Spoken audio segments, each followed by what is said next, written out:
नमस्कार साथियों, स्वागत है आप सभी का अपने YouTube चैनल पे। मैं आपके लिए लेकर के आया हूँ राजस्थान कल्चर की महत्वपूर्ण क्लास।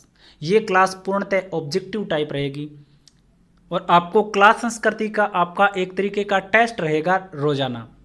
और इस क्लास संस्कृति की जो ये ऑब्जेक्टिव प्रश्नों की जो क्लास रहेगी, ये महत्वपूर्ण प्रश्न आपके लिए रहने वाले हैं जो पूर्व की परीक्षा में सबसे ज़्यादा है वो पूछे गए हैं और आगामी परीक्षा में आपके लिए सबसे ज़्यादा महत्वपूर्ण ये प्रश्न आपके लिए रहेंगे। क्योंकि जब भी कोई भी पेपर बनता है तो वो बनता है माध्यमिक शिक्षा बोर्ड की पुस्तकों से। और हम माध्यमिक शिक्षा बोर्ड अजमेर की जो कक्षा 10 की पुस्तक है, इसमें जो प्रश्न है वो दिए हुए हैं, उन सभी प्रश्नों का सार हम इन वीडियो सीरीज के अंदर हम देखने वाले हैं। प्रत्येक वीडियो में आपके लिए महत्वपूर्ण प्रश्न आपके लिए रहने वाले हैं। रोजाना मैं एक वीडियो डालूंगा जिसके अंदर टॉपिक वाइज आपको प्रश्न है वो मैं करवाने वाला हूँ। आज का हमारा टॉपिक रहेगा लोक देवता और संत संप्रदाय, और इसकी पहली क्लास में हम लगभग 50 से 60 प्रश्न है वो करने वाले हैं। उसके बाद में रोजाना मैं आपके लिए महत्वपूर्ण प्रश्न है वो लेके आता रहूँ। लगभग 1000 से 1500 के लगभग प्रश्न है वो हम इस क्लास संस्कृति की जो प्रश्नों की सीरीज रहेगी इसमें हम करने वाले हैं। तो ये प्रश्न आपके 3rd ग्रेड मुख्य परीक्षा, रीट की परीक्षा, जेल प्रैरी, पटवार, ग्राम सेवक 1st ग्रेड, 2nd ग्रेड, जहाँ पर भी क्लास संस्कृति विषय है वो लगता है एग्जाम के अंदर, उनके लिए महत्वपूर्ण रहने वाला है। तो वीडियो को ज़्यादा से ज़्यादा शेयर कर देना, आपका सहयोग रहेगा तभी हम ये वीडियो सीरीज़ है वो कंटिन्यू रख पाएंगे। तो चैनल को सब्सक्राइब जरूर करना और अपने छोटी भाई बहनों के पास में सभी के पास में शेयर कर देना। और हमसे टेलीग्राम ग्रुप से जुड़ सकते हो, कमेंट सेक्शन में लिंक मिलेगा, साथ ही साथ वहाँ पे हम इसकी PDF भी उपलब्ध करवाएंगे। तो आज का टॉपिक है, हम शुरू कर लेते हैं लोक देवता एवं संत संप्रदाय, और इसके हम 50 से 60 क्वेश्चन आज की कक्षा में करेंगे। उसके बाद में और क्वेश्चन हम अगली क्लास में करेंगे। तो मैं प्रश्न बताऊंगा, आपको उत्तर बताने हैं, 4 ऑप्शन रहेंगे, आपको उत्तर सोचना है और फैक्ट लिखने हैं। तो पहला प्रश्न है गोगा जी के संबंध में, और उससे पहले मैं एक बात कहूंगा कि गोगा जी के संबंध में आपको कितने फैक्ट आते हैं ये कमेंट सेक्शन में जरूर लिखें। आपका ज्ञान बढ़ेगा, आपकी यादाश्त बढ़ेगी लिखने से। तो गोगा जी के संबंध में जो भी आपको फैक्ट पता है, कब जन्म हुआ, माता का नाम, पिता का नाम, पत्नी का नाम, कहाँ युद्ध लड़े, क्या कुछ किया उन्होंने, शीर्ष मैडी, धुर मैडी कहाँ पर है, ये सारी चीज़ों के फैक्ट है वो आप कमेंट सेक्शन में जरूर लिखें। अब देख लेते हैं, हम इस प्रश्न को करना शुरू कर लेते हैं। टाइम आपका ज़्यादा खराब नहीं करूँगा, क्लास अपनी डेली रहने वाली है अगर आपका सहयोग रहा तो देखिए पहला प्रश्न अपना आता है कि गोगा जी के संबंध में सत्य कथन बताइए, और 4 हमें प्रश्न ऑप्शन दे रखे हैं। कि एक तो दे रखा है कि जेवर एवं वात्सल्य के घर जन्म हुआ था। तो गोगा जी का जन्म है वो इस प्रश्न में पूछ रहा है कि क्या जेवर और वात्सल्य के घर पे जन्म हुआ था, तो आपको सोचना हुआ था या नहीं। और गुरु गोरखनाथ जी थे, तो मतलब गोगा जी के गुरु कौन थे, गोरखनाथ जी, क्या सही है या गलत है। उसके बाद में मोसेरे भाई है वो अर्जन सर्जन थे और उनके साथ जमीनी विवाद हुआ, और गोरक्षार्थ मोहम्मद गजनवी से युद्ध लड़ा। तो 4 ऑप्शन है, क्या गोरक्षा के लिए मोहम्मद गजनवी से युद्ध लड़ा था गोगा जी ने, क्या इनके मौसेरे भाई अर्जन सर्जन थे जिनके साथ जमीनी विवाद था, और गुरु इनके कौन थे, गोरखनाथ क्या थे, यह सही है या गलत है। आपको सोचना है, ये आपको प्रश्न का उत्तर भी कमेंट में लिखना है। और जेवर एवं वात्सल्य के घर इनका क्या जन्म हुआ था। तो 4 ऑप्शन है, मेरे ख्याल से आपने उत्तर है वो सही लिख दिया होगा, और इनके उत्तर है वो इस प्रश्न का क्या हो जाएगा, चारों के चारों सही, और कौन सा, डी ऑप्शन इसमें सही हो जाएगा। उसके बाद में अगर आप देखोगे आगे वाला कथन, और इसमें लिखा है कि निम्न कथनों पर विचार कीजिए कि गोगा जी का जन्म है वो ददरेवा में हुआ था जिसको शीर्ष मैडी कहते हैं। और 2 नंबर ऑप्शन है कि गोगा जी की समाधि है वो धुर मैडी कहा जाता है, और वो गोगा मैडी नोहर में है। तो दोनों ऑप्शन है, बताओ कौन सा सही है, कौन सा गलत है, क्या दोनों गलत है, क्या दोनों सही है, क्या ये हमें बताना है। तो गोगा जी का जन्म कहाँ हुआ, ददरेवा चूरू में हुआ, बिल्कुल सही बात है, और इसको शीर्ष मैडी कहते हैं। और गोगा जी की जो समाधि है वो दुर मैडी के नाम से जानी जाती है, और गोगा मैडी नोहर हनुमानगढ़ के अंदर है। तो दोनों के दोनों ऑप्शन सही हैं, तो ऑप्शन डी आपका ऑप्शन सी है इसमें सही हो जाएगा। तो आप उत्तर साथ साथ में जरूर लिखें। उसके बाद में 3 नंबर प्रश्न है कि गोगा जी की अश्वारोही बाला लिए योद्धा के प्रतीक के रूप में पूजा की जाती है, क्या सही है या गलत है। गोगा जी की सर्प मूर्ति युक्त पूजा स्थल है वो सामान्यतः खेजड़ी वृक्ष के नीचे होता है। गोगा जी को जहर पीर कहा जाता है। मुस्लिम समुदाय में गोगा जी की पूजा गोगा पीर के रूप में की जाती है। तो 4 फैक्ट बताएं। एक तो मुस्लिम समुदाय में क्या गोगा जी की पूजा गोगा पीर के रूप में की जाती है, सोचना है आपको। गोगा जी को किस नाम से जाना जाता है, क्या जहार पीर के नाम से जाना जाता है।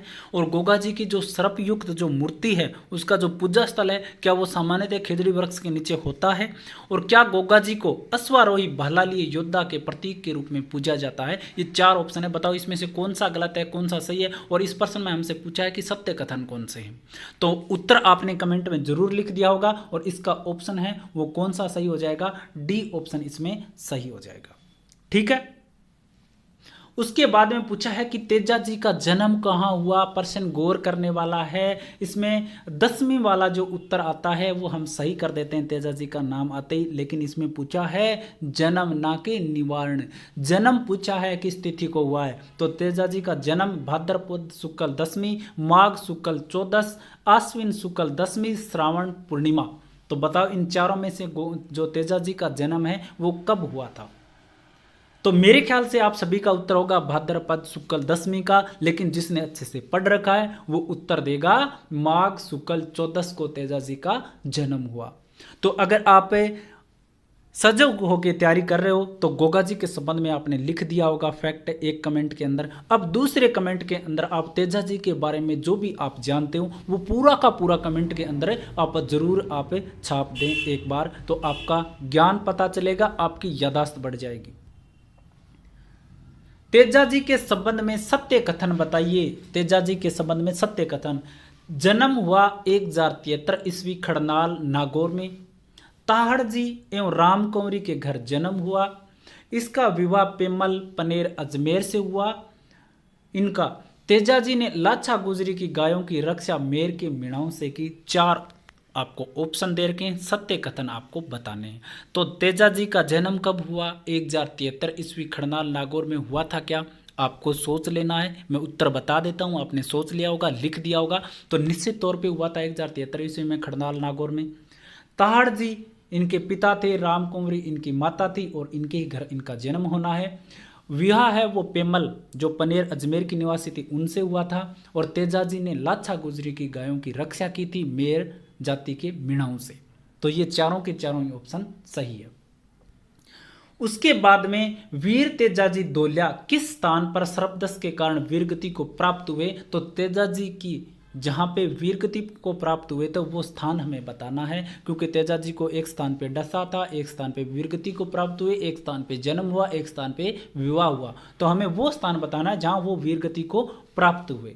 सो सेंद्रिया, पनेर, सुरसरा, भांवता, तो इनमें से कौन सा ऑप्शन है वो सही हो जाएगा, ये हमें बताना है। तो वीरगति को किस स्थान पे प्राप्त हुए, सुरसुरा में। कहाँ पे, सुरसुरा में, 3 नंबर ऑप्शन।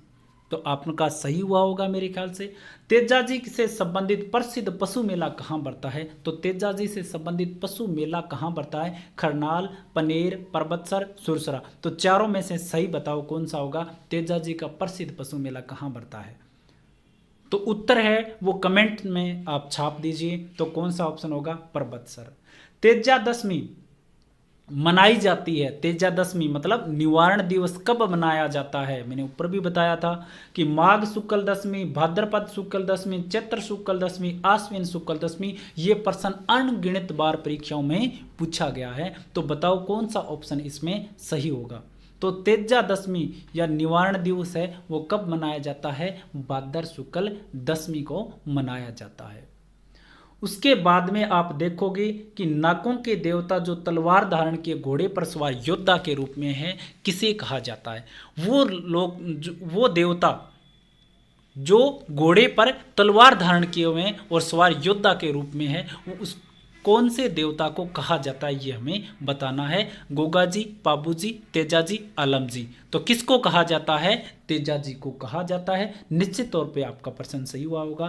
पाबू जी का जन्म दादल जी राठौड़ के घर खालिस्तान में कोलूमंड गांव में हुआ था। तो पाबू जी का जन्म कब हुआ था ये हमें बताना। अब हमारे पास में एक नया नाम आया है, पाबू जी। तो पाबू जी के जीवन से संबंधित जो भी आप जानते हो वो कमेंट सेक्शन में छाप सकते हो और निश्चित तौर पे आपको छापना है।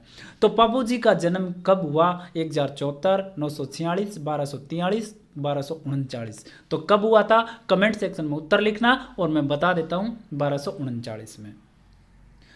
पाबूजी का जन्म इतिहासकार खालिस्तान के अनुसार बाड़मेर से 8 कोस आगे खारी खाबड़ में जुन्ना ग्राम में अप्सरा के गर्भ में हुआ था। तो जो पाबूजी का जन्म है वो इतिहासकारों ने कहा है कि बाड़मेर से 8 कोस आगे जो खारी खाबड़ में जुन्ना ग्राम है अप्सरा के गर्भ से हुआ। ऐसा कहने वाले इतिहासकार कौन कौन से थे? Colonel James Tod, Munot Nainsi, ओसिया मोड़ और देवी मुंशी प्रसाद। तो बताओ इनमें से ये बात है वो किस किस ने कही थी? कमेंट में जरूर लिखें। अच्छा प्रश्न है, शानदार प्रश्न है। तो किस किस ने कहा था? तो ये कहा था मुणोत नैन्सी और ओसिया मोड़ जी ने ये बात है वो कही थी। उसके बाद में पापूजी के बारे में सत्य कथन बताना है कि पापूजी का जो विवाह है वो अमरकोट के सूरजमल सोडा की पुत्री के साथ हुआ था। क्या ये कथन सत्य है? और विवाह में 3 फेरे ही लिए थे, पाबूजी ने 3 ही फेरे लिए। इन्होंने देवल चारणी की गायों की रक्षा की थी और देवल चारणी की घोड़ी केसर कालमी है वो होती है। अब बताओ पाबूजी के बारे में हमें सही कथन बताने हैं कि अमरकोट के सूरजमल सोडा की पुत्री के साथ तो इनका क्या हुआ, विवाह हुआ था और पाबूजी ने 3 ही फेरे लिए। ठीक है, और क्या पूछा है इसमें? देर कहा है कि देवल चारणी की गायों की रक्षा की थी और देवल चारणी की घोड़ी का नाम केसर कालमी था। तो बताओ इनमें से कौन कौन से कथन हैं वो सही हैं? आपको बताने हैं। 4 ऑप्शन आपको दे रखे हैं और पाबूजी के जीवन से संबंधित आपने मेरे ख्याल से कमेंट में आपने वो पूरा डिटेल है वो छाप दिए होंगे। ठीक है, अब बताओ कौन कौन से ऑप्शन इसके अंदर है सही है। तो देखो, एक तो विवाह है वो अमरकोट के सूरजमल सोडा की पुत्री के साथ हुआ, ये तो सही है। और विवाह में 3 फेरे लिए, ये बात गलत है क्योंकि पापूजी ने कितने फेरे लिए थे? 4 फेरे लिए थे। कितने फेरे लिए? 4 फेरे लिए थे। देवल चारणी की गायों की रक्षा की बिल्कुल की थी। देवल चारणी की घोड़ी केसर काल में थी, बिल्कुल सही है। तो इसमें कौन सा ऑप्शन सही होगा? तो इसमें ऑप्शन सही होगा सी वाला। ठीक है, उसके बाद में पापूजी ने देवली चारणी की गायों की रक्षा अपने बहनोई जिंद्राव खींची जो कि जायल के थे से की थी। इस दौरान वीरगति को प्राप्त हुए। तो सन पूछिए आपसे कि पापूजी ने देवल चारणी की गायों की रक्षा अपने बहनोई जिंद्राव खींची से की थी, तो वो कौन सी वर्ष में की थी ये हमसे पूछा गया। 4 ऑप्शन आपको दे रखे हैं, 1240, 1250, 1276 और 1280। तो अब आपको बताना है कि किस वर्ष में इन्होंने की थी। तो कब की थी? 1276 में की थी। पापोजी का प्रसिद्ध मंदिर जहां बाला लिए अश्वारोही के रूप में पूजा होती है कहाँ है? पापोजी का प्रसिद्ध मंदिर जहां बाला लिए हुए हैं वो खुद और अश्वारोही के रूप में पूजा जाता है, इनका मंदिर है वो कहाँ पर है ये हमसे पूछा गया। तो कहाँ पर? डेंचू में, कोल्लू में, बापणी में, बेंगटी में। तो उत्तर छाप दो कमेंट सेक्शन में। तो कौन सा ऑप्शन सही होगा? कोल्लू के अंदर। उसके बाद में लक्ष्मण का अवतार किस देवता को माना जाता है? बहुत बार पूछा गया प्रश्न है कि लक्ष्मण का अवतार के रूप में किस देवता को पूजा जाता है? पाबूजी, गोगाजी, तेजाजी, हड़बूजी। तो 15 नंबर प्रश्न है वो आप कमेंट सेक्शन में उत्तर छाप दो। तो कौन सा सही होगा? पाबूजी को पूजा जाता है। मारवाड़ में सर्वप्रथम ऊंट लाने का श्रेय किसको दिया जाता है? अनगिनत बार पूछा गया प्रश्न है कि मारवाड़ में ऊंट लाने का सर्वप्रथम श्रेय किसको है वो दिया जाता है? पाबूजी, गोगाजी, तेजाजी, हड़बूजी। तो किसको दिया जाएगा? पाबूजी को। गोरक्षक एवं सांपों के देवता के रूप में प्रसिद्ध कौन है? गोरक्षक भी होने चाहिए और सांपों के देवता दोनों के रूप में किन किन को पूजा जाता है? गोगाजी, तेजाजी, पाबूजी, हड़बूजी। 4 ऑप्शन है। तो बताओ इसमें से कौन सा ऑप्शन है वो सही होगा? गोरक्षक और सांपों के देवता है वो इसमें पूछे गए हैं। तो देखो इसमें आपको पाबूजी हैं वो मिलेंगे, गायों की रक्षा करते हुए मिलेंगे। हड़बूजी है, गायों की रक्षा के लिए गायों की इन्होंने सेवा की थी। लेकिन गोगाजी और तेजाजी दोनों ही सांपों के देवता भी हैं और गोरक्षक भी हैं। तो ये ऑप्शन सही होगा आपका बी वाला। उसके बाद में देवनारायण जी के बारे में प्रश्न आया है। तो देवनारायण जी से संबंधित जो भी आप फैक्ट्स जानते हो वो निश्चित तौर पे कमेंट सेक्शन में जरूर लिखें, आपके ज्ञान का पता चलेगा। सत्य कथन बताना है कि देवनारायण जी बगड़ावत सवाई भोज एवं सेड्डू गुज्जर के पुत्र थे। बगड़ावत सवाई भोज और सेड्डू गुर्जर के पुत्र थे। इनका जन्म 1243 में हुआ। इनका विवाह धार के राजा जयसिंह की पुत्री पीपलदेव के साथ हुआ और प्रमुख मंदिर आसिंद भीलवाड़ा में।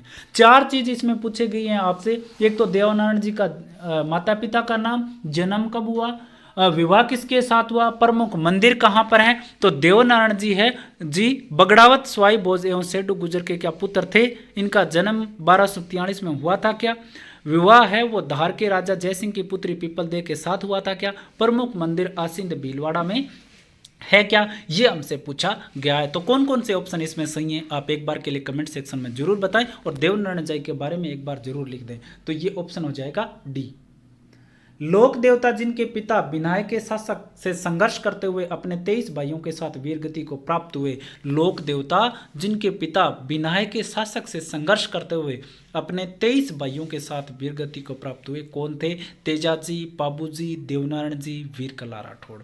तो बताओ इसमें कौन सा ऑप्शन है वो सही होने वाला है। तो कौन सा ऑप्शन सही होगा, देवनारायण जी। गोरक्षक देवता थे, कौन से थे गोरक्षक देवता। हम ऊपर हमने देखा था गोरक्षक और सांपों के। तो गोगाजी, तेजाजी, पाबूजी, देवनारायण जी और मेहाजी, 5 इसमें आपको दे रखे हैं और इनमें से बताना है कि गोरक्षक कौन कौन से थे। ठीक है, तो गोगा जी है वो गोरक्षक थे, हमने देख लिया। पाबू जी गोरक्षक थे, देख लिया। तेजाजी गोरक्षक थे, देख लिया। देवनारायण जी और मेहा जी बचे। तो ये दोनों भी क्या हैं, गोरक्षक है, लोक देवता आपके देवता हैं। तो ये पांचों के पांचों क्या हो जाते हैं, सही हो जाते हैं। देवनारायण जी के मुख्य मंदिर आसिंद में मेला भरता है। तो बताओ देवनारायण जी का मंदिर में मेला कब भरता है, जो मुख्य मंदिर आसिंद भीलवाड़ा में है।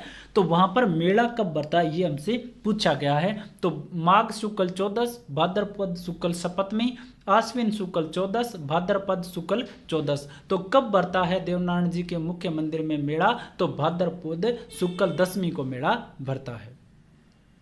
लोक देवता जिनसे संबंधित काव्य का गायन हर रात 3 पहर गाए जाने पर 6 माह में पूर्ण होता है। लोक देवता जिनसे संबंधित काव्य का गायन है वो हर रात 3 पहर गाए जाने पर 6 माह में पूर्ण होता है। तो कौन से लोक देवता का काव्य गायन है ऐसा, गोगा जी, तेजा जी, रामदेव जी, देवनारायण जी। तो बताओ कौन से देवता का ऐसा गायन है। तो कौन से का हो जाएगा, उत्तर फटाफट से छाप दीजिए। तो कौन से का होगा, देवनारायण जी का होगा।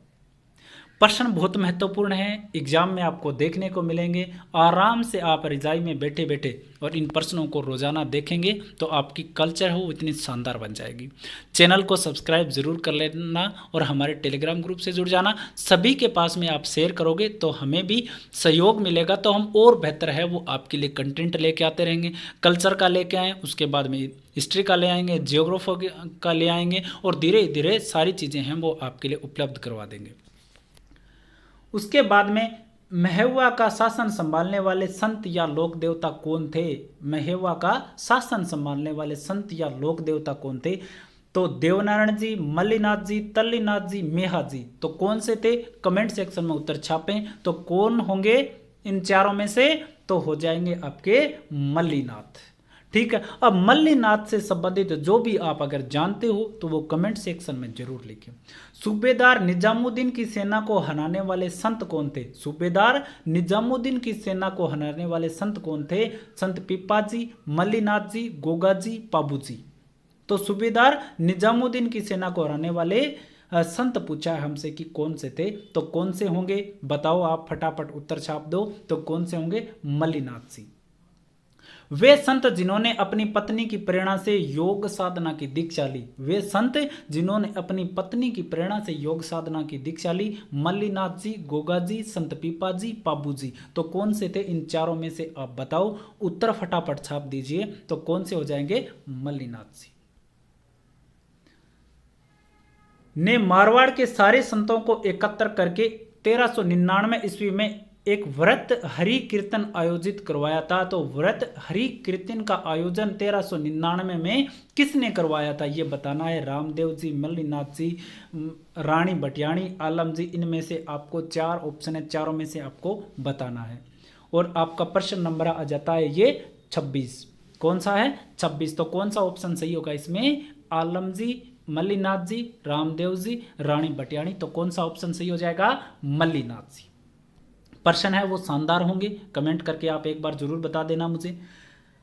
उसके बाद में मल्लीनाथ जी के संबंध में सत्य कथन बताना है कि इनका जन्म रावल सलखा एवं जानीदे के घर 1358 में हुआ। इनका मंदिर तिलवाड़ा में बना हुआ है। चैत्र कृष्ण एकादशी को मेला भरता है। तो मल्लीनाथ जी से संबंधित 3 फैक्ट दिए कि इनका जन्म है वो रावल सलखा और जानीदे के घर हुआ 1358 में, मंदिर है वो तिलवाड़ा में है, चैत्र कृष्ण एकादशी को मेला भरता है। तो बताओ इन 3 में से कौन कौन से सही है और कौन से गलत है, ये हमें छांटना है।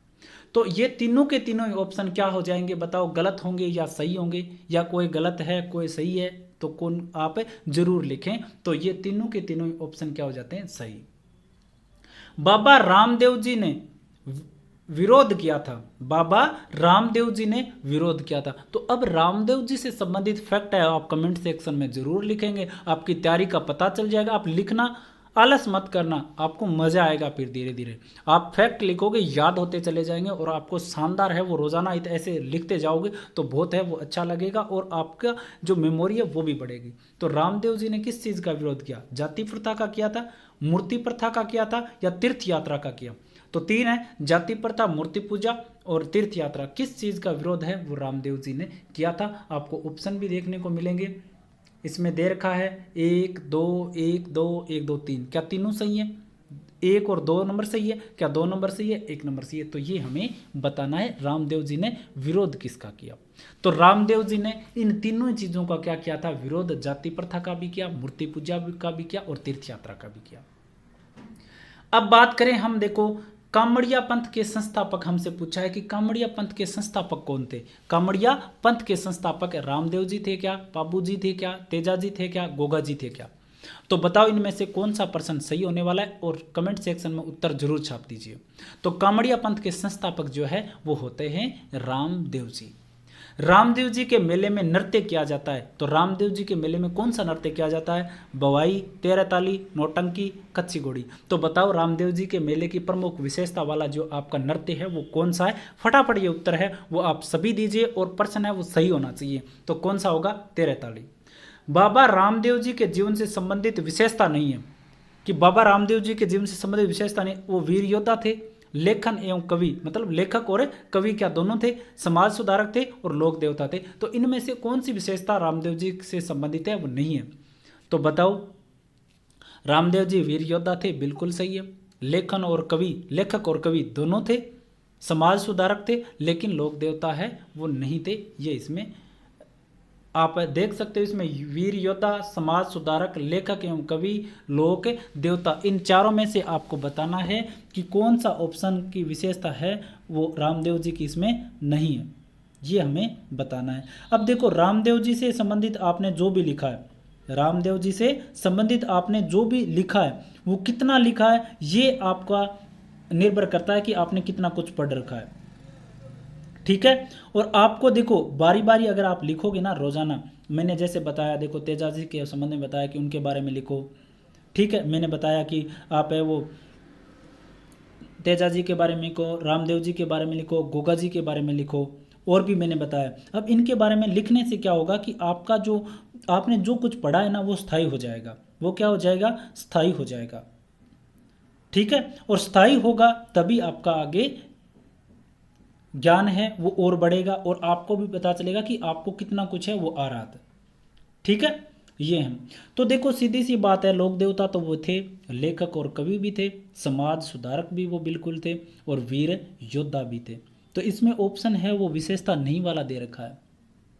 ठीक है, तो इसमें देखो प्रश्न बना हुआ है, ऐसा प्रश्न बना है, तो इसमें 3 ऑप्शन तो बिल्कुल सेट बैठते हैं। अब बात आती है वीर योद्धा की, तो बिल्कुल रामदेव जी वीर योद्धा भी थे। तो इस ऑप्शन में आपको ऑप्शन देने थे 4 ऑप्शन की, चारों सही है, 2 सही है, 1 सही है, 3 सही, इस प्रकार से। तो ये ऑप्शन है वो सारे के सारे क्या है, सही है। विशेषता इनमें से नहीं वाला ऑप्शन इसमें नहीं है। रामदेव जी ने, बाबा रामदेव जी ने डैश डैश ने जीवित समाधि ली थी। तो रामदेव जी ने जीवित समाधि कब ली थी हमें ये बताना है, और इसमें दे रखा है 1405, 1440, 1458 और 1460। तो बताओ रामदेव जी ने समाधि कब ली थी, 1458 में समाधि ली थी। सांप्रदायिक सद्भाव का सबसे बड़ा बाबा रामदेव जी का मेला है वो किस महीने में पड़ता है? तो सांप्रदायिक सद्भावना का सबसे बड़ा मेला किसका होता है? रामदेव जी का होता है। और किस महीने में बढ़ता है ये हमसे पूछा गया है। चैत्र, वैशाख, भाद्रपद, आश्विन। तो बताओ कब बढ़ता है 33 नंबर में? तो कब बढ़ेगा वो? भाद्रपद को। रामदेव जी के संबंध में सत्य कथन पूछा है कि अजमाल जी और मीणादी के घर उड्डू कश्मीर में जन्म हुआ। रामदेव जी मल्लीनाथ जी के समकालीन थे। मल्लीनाथ जी ने रामदेव जी को पोकरण की जागीर दी थी और भैरव राक्षस का वध किया। तो बताओ इन चारों में से सही कौन सा है और गलत है वो कौन सा है, ये बताना है हमें। 4 ऑप्शन है वो रामदेव जी के बारे में दे रखा है। ठीक है, तो बताओ पहला दे रखा है अजमाल जी और मीणादी के घर जन्म हुआ उड्डू कश्मीर में। ठीक है, उसके बाद में अगला ऑप्शन दे रखा है आपको कि रामदेव जी मल्लीनाथ जी के समकालीन थे। ठीक है, ये दे रखा है। उसके बाद में मल्लीनाथ ने रामदेव जी को पोकर्ण की जागीर है वो भेंट की थी, ये आपको देखना है। ठीक है, उसके बाद में भैरव राक्षस का वध किया था। अब 4 ऑप्शन है, आप सोच लीजिए, उसके बाद में उत्तर बताइए।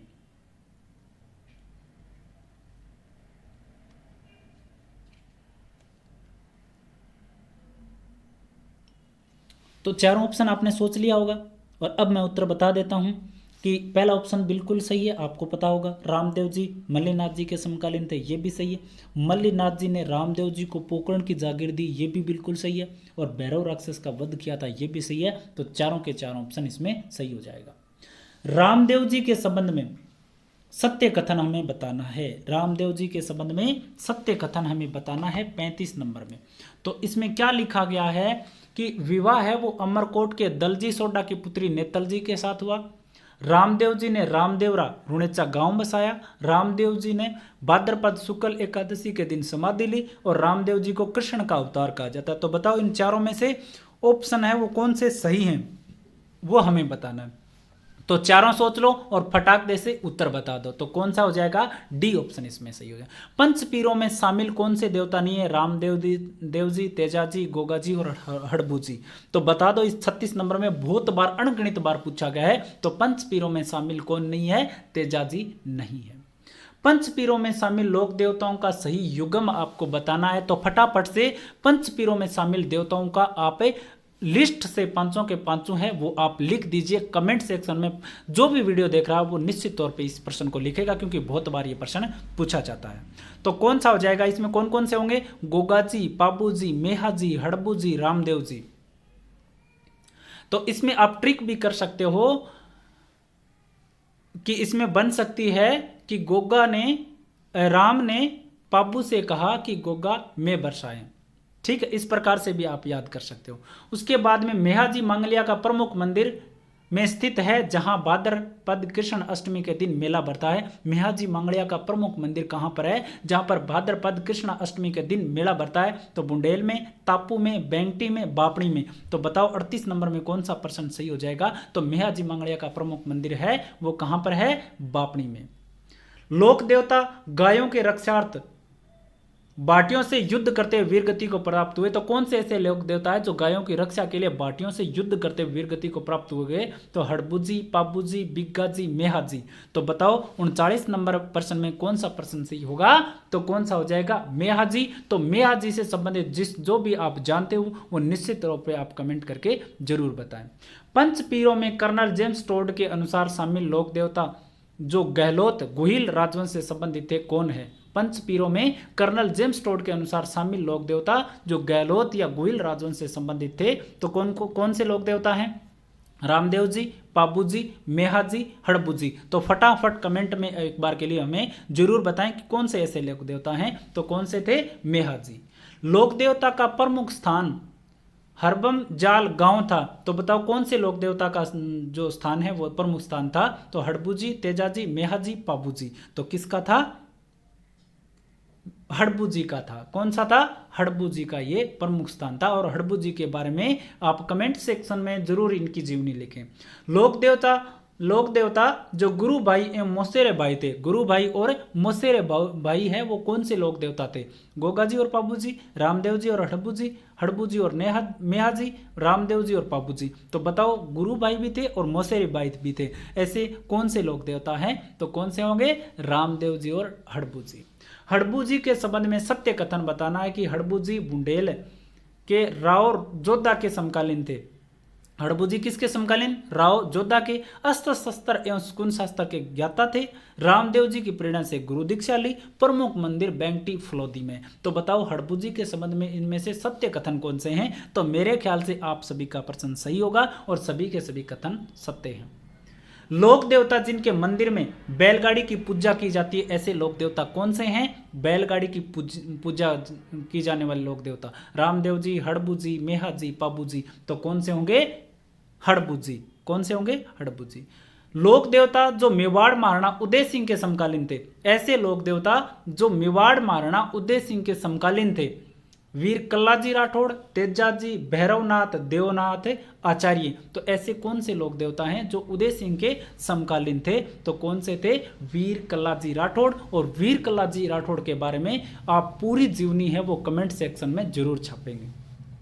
लोक देवता का प्रमुख केंद्र रुंडेला था। कौन से लोक देवता का प्रमुख केंद्र है? वो रुंडेला था, ये हमें बताना है। हड़बू जी, मेहा जी, पाबू जी, कल्ला जी। तो किसका था? कल्लाजी राठौड़ का। चार हाथों वाले देवता के रूप में प्रसिद्ध है वो कौन से देवता हैं? हड़बू जी, मेहा जी, पाबू जी और कल्ला जी। तो बताओ, इन चार में से सही कौन सा होगा? तो चार हाथों वाले लोक देवता के रूप में कल्लाजी राठौड़। राजस्थान में धार्मिक आंदोलन का श्री गणेश करने का श्रेय किस संत को जाता है? राजस्थान में धार्मिक आंदोलन का श्री गणेश करने का श्रेय है वो किस संत को जाता है? तो 48 नंबर में पीपा जी, धन्ना जी, जाम्बो जी, लालदास जी। तो किसको जाएगा ये? 48 नंबर में धन्ना जी को जाएगा। अब धन्ना जी से संबंधित जो भी फैक्ट आप जानते हो वो कमेंट सेक्शन में जरूर छाप देना एक बार के लिए। धन्ना जी के संबंध में सत्य कथन। जन्म 1415 में दुवन ग्राम टोंक में। काशी जाकर रामानंद जी के शिष्य बन गए। इन्होंने खेती कार्य के साथ भक्ति कार्य किया। इन्होंने नाम स्मरण को ईश्वर प्राप्ति का प्रमुख साधन बताया। तो बताओ, धन्ना जी जाट के बारे में इन्होंने पूछा है। जन्म 1415 दुवन ग्राम टोंक में।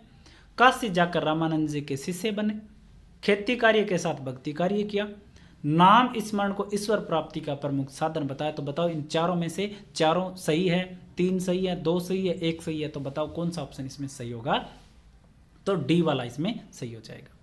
संत पीपा जी के अनुसार मोक्ष प्राप्ति का प्रमुख साधन। संत पीपा जी के अनुसार मोक्ष प्राप्ति का प्रमुख साधन क्या है?